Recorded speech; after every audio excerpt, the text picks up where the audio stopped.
तेलुगु भाषा में दिवस पहले दिवस का प्रवचन इन तेलुगु लैंग्वेज डिस्कोर्स डे 1। మీ సాధనలో మొదటి రోజు పూర్తయింది. సాధనకు ఇంకా 9 రోజులు మాత్రమే మిగిలాయి. మిగిలిన ఈ కాలం అంతా మీరెంతో కష్టపడాలి. ఇల్లు వాకిలి వదిలి శిబిరంలో చేరడానికి వచ్చారు. అందుకోసం తపస్సు చేయాలి, పరిశ్రమ చేయాలి, పురుషార్థం సాధించాలి. సెలవులు గడపడానికి కానీ పిక్నిక్ చేసుకుందామని కానీ మీరు రాలేదు, తపస్సు చేయడానికే వచ్చారు. ప్రొద్దున 4-4:30 నుండి రాత్రి 9-9:30 వరకు తపస్సే తపస్సు, పరిశ్రమే పరిశ్రమ. ప్రతిరోజు సాయంత్రం గంటన్నర పాటు ఇక్కడ ధర్మోపదేశం జరుగుతుంది. ఈ ఉపదేశం కూడా బుద్ధి విలాసం కోసం చేసే మాటల గారడి కాదు. మీరు ఏ సాధన చేస్తున్నారో దాన్ని సరిగ్గా అర్థం చేసుకోవడానికే ఇదంతా. ప్రతి సాధనకు దానిదైన ఒక ప్రత్యేకత ఉంటుంది, విశేషత ఉంటుంది. ఈ సాధనకు కూడా ఒక ప్రత్యేకత ఉంది. దీన్ని సరిగ్గా అర్థం చేసుకోకపోతే సాధన ఎలా చేయాలో అలా చేయలేరు. దానివల్ల కలిగే లాభాలను పూర్తిగా పొందలేకపోతారు.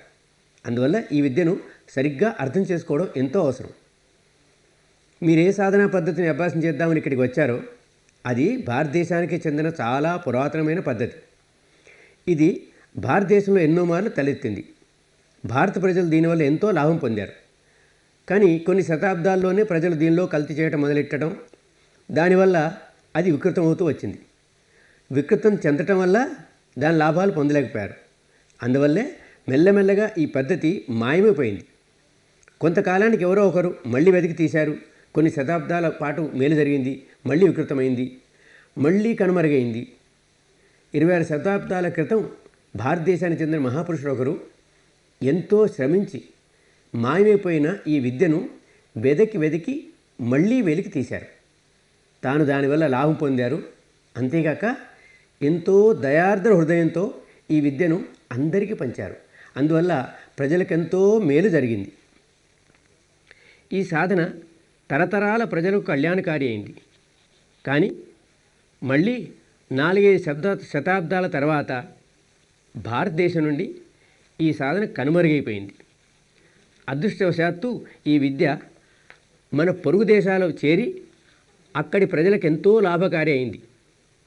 ఈ విద్య అమూల్య రత్నమని గ్రహించిన ఆ ప్రజలు గురు శిష్య పరంపర ద్వారా తరతరాలుగా దీన్ని పోషించి రక్షించారు. దాని సహజ శుద్ధ రూపంలో పదిలపరిచారు. ఈ విద్యను వారు ఏ కల్తీ లేకుండా కాపాడారు. కాబట్టి మనకు మనదైన ఈ అపూర్వ విద్య తన శుద్ధ రూపంలో మళ్ళీ లభించింది.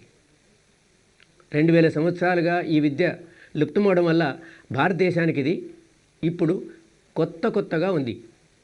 అందువల్ల ఈ సాధనా క్రమాన్ని మీరు పూర్తిగా అర్థం చేసుకోలేకపోవచ్చు. అర్థం చేసుకోకపోతే సాధన సరిగ్గా చేయలేరు. ఇల్లు వాకిలి వదిలి 10 రోజులు ఇక్కడికి వచ్చిన ప్రయోజనం ఏమీ ఉండదు. ఇక్కడికి వచ్చిన ప్రతి వ్యక్తి సాధనను గురించి, ధ్యానాన్ని గురించి, తమ మనసుల పైన, బుద్ధిపైన ఎన్నెన్నో రంగులు పులుముకు వచ్చి ఉంటారు.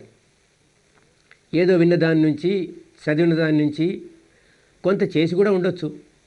వీటన్నిటి నుంచి తమ బుద్ధిపై పూతల పులుముకొని వచ్చి ఉంటారు. వాటి ప్రకారమే ఈ సాధన చేయడం మొదలు పెడితే లాభం లేదు. కాబట్టి దీన్ని సరిగ్గా అర్థం చేసుకుంటానికే ఈ సాయంత్రపు ధర్మోపదేశం జరుగుతోంది. అందుకని ఎలా సాధన చేయాలో సరిగ్గా అదే విధంగా చేస్తే ఖచ్చితంగా మంచి జరుగుతుంది. ఈ సాయంత్రపు ధర్మచర్చలో మీరు రోజంతా ఎలా సాధన చేస్తున్నారో అలాగే ఎందుకు చేయాలి, అలాగే చేయవలసిన కారణమేమి, అసలు మీరేం చేస్తున్నారు, అవన్నీ తెలుసుకోవడానికే ఈ ప్రవచనం.